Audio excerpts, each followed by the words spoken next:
you the still WBC silver Commonwealth lightweight champion. Great performance, beating Derry Mathews. 4th round knockout. Yeah, 4th round knockout. Great performance. I'm sure you got some questions for Luke. Luke, did it surprise you how early you finished them off? Yeah, a little bit. But I had an instinct that I was going to get the KO. But it was, I needed to time my shots right. But I was expecting to. I always expect, right, I'm going to do 12 rounds. We're going to go for points win. But I thought if I landed the right timing shot, that's it. So, but hey, 4th round's great for me.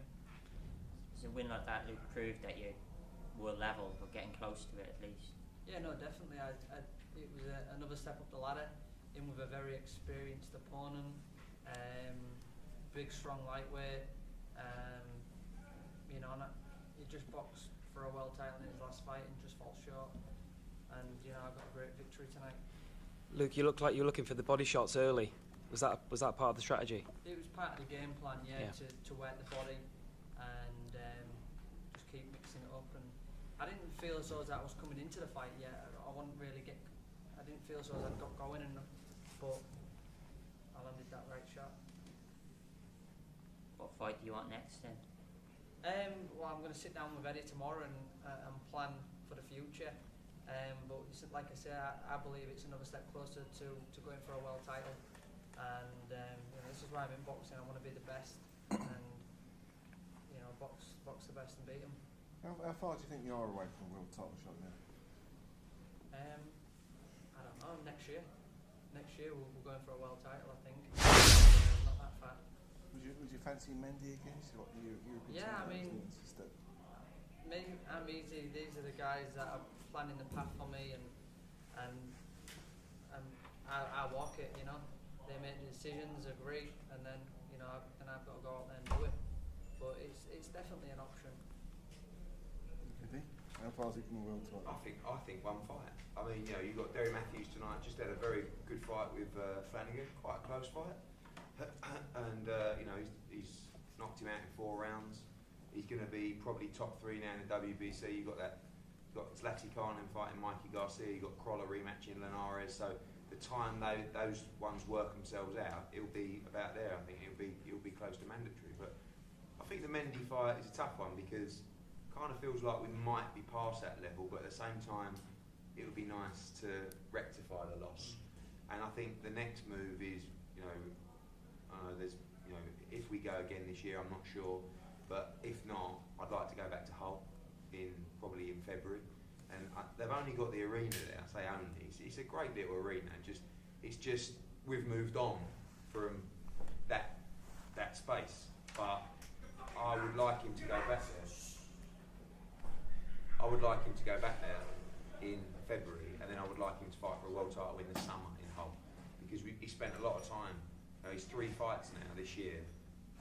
We haven't been to Hull since he beat Campbell, Coyle. So we haven't been there for a year and 4 months. Yeah. So I don't want to lose that. He's boxing Sheffield, boxing Leeds, and boxing Liverpool. But I still feel like the world title has to come in Hull. So I want to get people excited again in the city that's coming.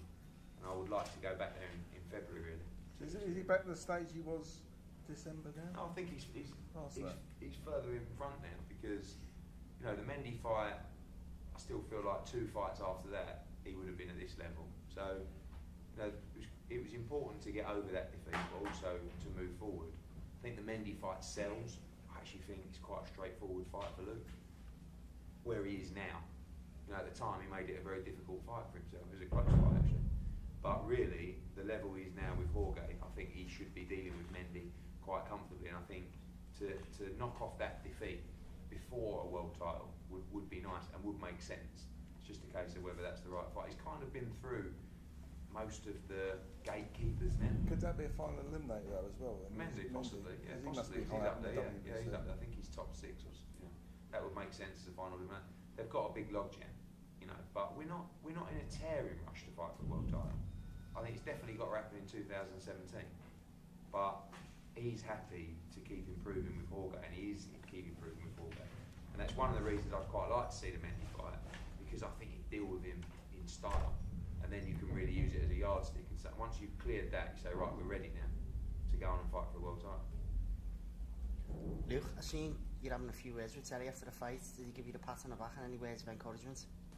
Yeah, I mean, you know, we always had respect for each other in the build-up, and that must be hard for Derry, because I know he likes, you know, he likes to chat and likes to get people excited and whatever else. But you know, we respect each other, and he came into my changing rooms and said, if you ever need me for a sparring partner or to prepare for a fight and everything else like that. So, you know, he's a quality guy, and like I said, I respect him a lot.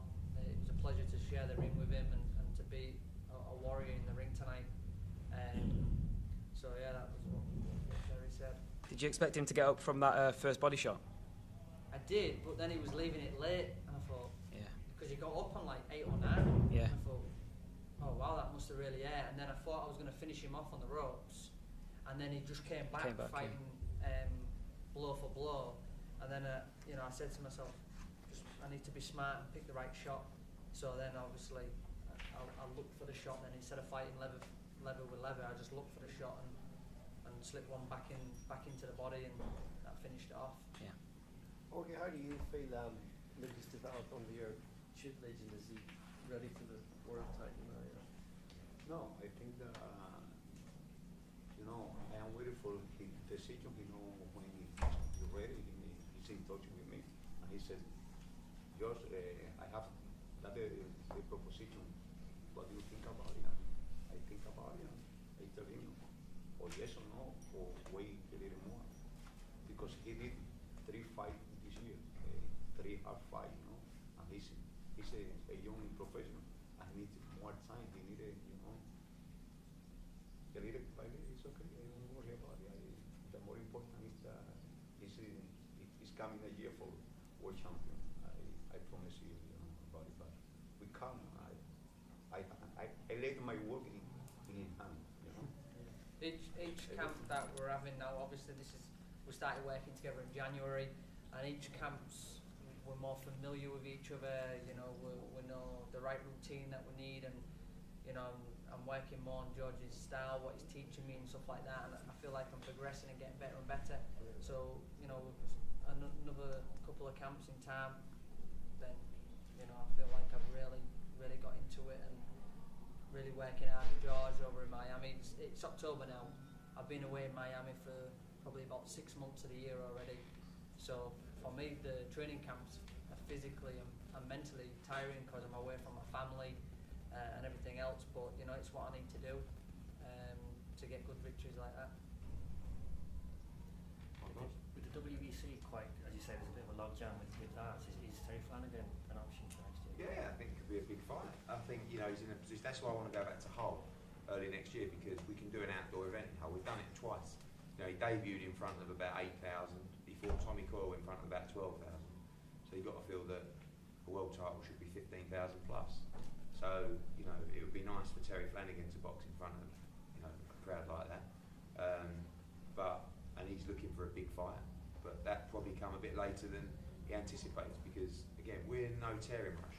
I would love him to fight for a world title at the back end of next summer and do it outdoors in Hull, but I want to go back there first and really bang that place out to the rafters, because that was about, he's never boxed, he's never been booed, ever, right? So that, and it didn't bother him in the slightest. We know what he's like. He's just Well, I was expecting to get booed on the way up, because I know Derry's got a good fan base, but then when I got here, everybody was being so nice to me, saying good luck, and at the weigh-in I didn't get one boo, and people was being nice. So I thought, I'm not going to get booed. And then Derry must have told everyone for have his crowd right on the platform where I'm standing, and there was all booing me, you're going to get knocked out, lad. Alright, I'm getting booed now. So I was expecting to get booed, and then I wasn't, and then I got booed. But you know, it's like I say, he's got a good fan base, and he's been going a long while. Good to experience that. So it's good to experience. First time in my career I've been booed. Why are you booing me? They're just drunken fans. Pardon? They're the drunken fans. That's good. It was good. That's part of the experience. That's one of the reasons we took this fight, to experience that, because you're not always going to get all the cheers and pats on the back. No. one day he might have to go and fight Mikey Garcia in Mexico. You know? Yeah. Maybe not. TV runs out. Alright guys, well done Luke. Cheers, Luke. Well done. Well done, mate.